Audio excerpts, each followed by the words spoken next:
Hello दोस्तों, welcome to our रिव्यूस्टर channel. और आप लोगों को पता है कि पिछले 7 दिनों से मेरे चैनल पे कोई वीडियो नहीं आया।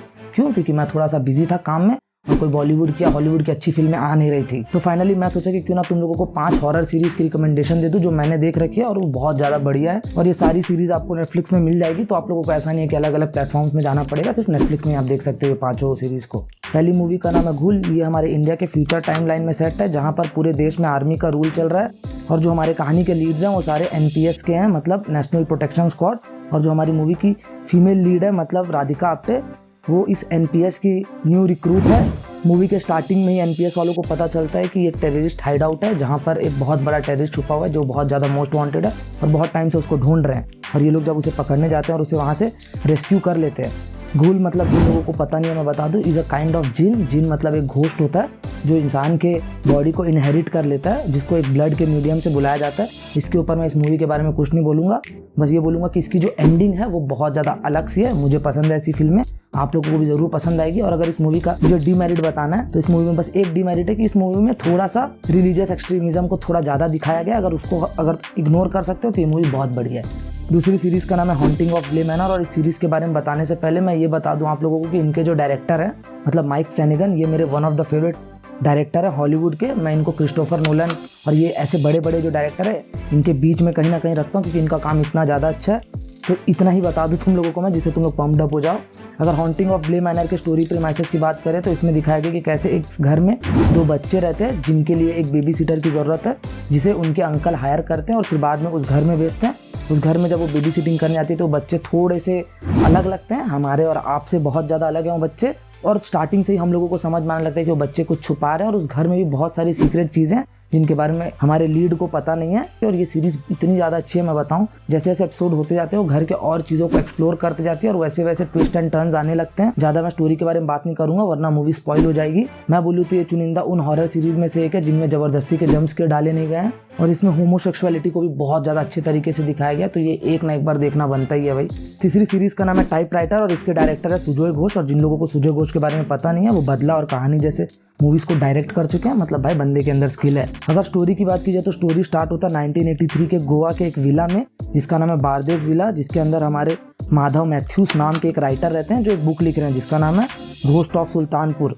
और सबसे ज़रूरी चीज़ है कि वो जो बुक लिख रहे हैं वो एक टाइपराइटर में लिख रहे हैं और लिखते लिखते में उनकी पोती उन्हें बुलाती है और फिर वो जब वहाँ पे जाते हैं तो कुछ ऐसा होता है जिससे उनका वहीं पे डेथ हो जाता है। और फिर बाद में टाइमलाइन हमारे प्रेजेंट टाइम में आती है, जहाँ पे हम लोग को पता चलता है कि कुछ बच्चे ग्रुप बनाए हुए हैं जो ऑकल्ट चीज़ों के बारे में एक्सप्लोर करने में ज़्यादा रुचि रखे हुए हैं। और विला की बात अगर की जाए तो वहाँ पे जेनी नाम की एक अभी हाउसवाइफ रहने के लिए आई है अपनी फैमिली के साथ, जो वही है जो माधव मैथ्यूस की पोती थी हमारे स्टार्टिंग स्टोरी के में जो तुम लोगों को बताया था। अब सोच लो भाई उस घर में ऐसा क्या सीक्रेट छुपे हुए हैं और कौन है घोस्ट ऑफ सुल्तानपुर। इसके ऊपर पूरी सीरीज बनी हुई है, ये भी तुम लोग को नेटफ्लिक्स में मिल जाएगी। बहुत बढ़िया सीरीज है, एक बार देख लेना। हाँ, बहुत ज्यादा कुछ अलग नहीं डिलीवर किए हैं, लेकिन फिर भी मैं बोलूँ तो भाई पॉपकॉर्न खाते खाते तुम देख सकते हो और एंजॉय कर सकते हो। आखिरी 2 सीरीज के बारे में बात करने से पहले मैं तुम लोग को बोलना चाहूंगा भाई कि मेरे अभी भी 361 सब्सक्राइबर ही हैं, तो सब्सक्राइब बटन दबा दो और वीडियो को लाइक कर दो, क्योंकि 70 से 80% लोग वीडियो देखते हैं मगर नहीं करते सब्सक्राइब। चलो 4 सीरीज और 5th सीरीज के बारे में बात करते हैं। तो इसके बारे में बात करने से पहले मैं ये बोल दूं भाई, ये दोनों सीरीज अब तक की मेरी one of the best horror series इसमें से एक है। तो मैं बार बार बोल रहा हूँ, इतना हाइप इसलिए किया हूँ मैं क्योंकि मैं देखा हूँ और मेरे टेस्ट पे थोड़ा तुम लोग ट्रस्ट कर सकते हो। 4th सीरीज का नाम है आर्काइव 81। इसमें डैन नाम के लड़के की कहानी को दिखाया गया है, जिसका प्रोफेशन थोड़ा अजीब सा है हमारे लिए। क्यों? क्योंकि वो खराब कैसेट्स को डिजिटलाइज करता है। खराब कैसेट्स को डिजिटलाइज करने का मतलब है कि जो भी CDs होते हैं पुराने उसको वो देखता है, उसमें जहाँ पे इनक्रिप्ट हो गए रहते हैं, खराब हो गए रहते हैं जितने पार्ट्स को, उसको वो हटा के वापस से सही करके रिस्टोर करता है। और मूवी के स्टार्टिंग में ही उसे एक नए प्रोजेक्ट पे काम मिलता है जहाँ पर वो जाता है और वहाँ पे कुछ क्रीपी चीज़ें होने लगती हैं। एट द सेम टाइम उसको अपनी फैमिली की भी याद आने लगती है जो जल गई होती है। जैसे जैसे एपिसोड्स आगे बढ़ते हैं, डैन मेलोडी नाम की एक लड़की से बात करने लगता है और सबसे बड़ा ट्विस्ट ये है कि मेलोडी नाम की जिस लड़की के बारे में मैं बात कर रहा हूँ वो 1970 से है और वो 1970 से इससे बात कर पा रही है और ये यहाँ से उससे बात कर पा रहा है। और मूवी में ऐसे ही 1-2 टाइमलाइन और हैं। और इस मूवी की मुझे एक और अच्छी बात ये लगी कि इस मूवी में एक कल्ट के बारे में बात किया गया पूरे मूवी में, जिसमें ये लोग किसी और बीइंग का या किसी और गॉडली क्रिएचर के बारे में बात करते रहते हैं, जिसको इनको अर्थ पे लाने का मोटिव रहता है, जो कि साइड प्लॉट में चलता रहता है। और लास्ट में आके क्लाइमैक्स में इसको लेके बहुत सारी चीज़ें और खुलती हैं जो बहुत ज़्यादा अच्छी लगती हैं। एक ना एक बार ज़रूर चेकआउट करना। मैं बोलूँ तो ये बहुत ही यूनिक तरीके का हॉरर मूवी है। अब टाइम आ गया भाई 5वां सीरीज बताने का, और वही सीरीज का जिसके बारे में मैं बोला था कि ये मेरा फेवरेट है। तो उसका नाम है हॉन्टिंग ऑफ हिल हाउस, जिसके ऊपर मैंने रिव्यू बना रखा है। डिस्क्रिप्शन में मैं लिंक छोड़ दूंगा, जिन लोगों को डिटेल्ड देखना है उनको उसमें मिल जाएगा। यहाँ पे हम लोग ऊपर से बात करेंगे। हॉन्टिंग ऑफ हिल हाउस की कहानी बहुत ही ज्यादा बेसिक और टिपिकल हॉरर मूवी वाली कहानी है। मतलब एक फैमिली एक घर में मूव होता है और जाने के बाद उनको क्रीपी चीजें महसूस होने लगती है और वो लोग उस घर से बाहर आ जाते हैं।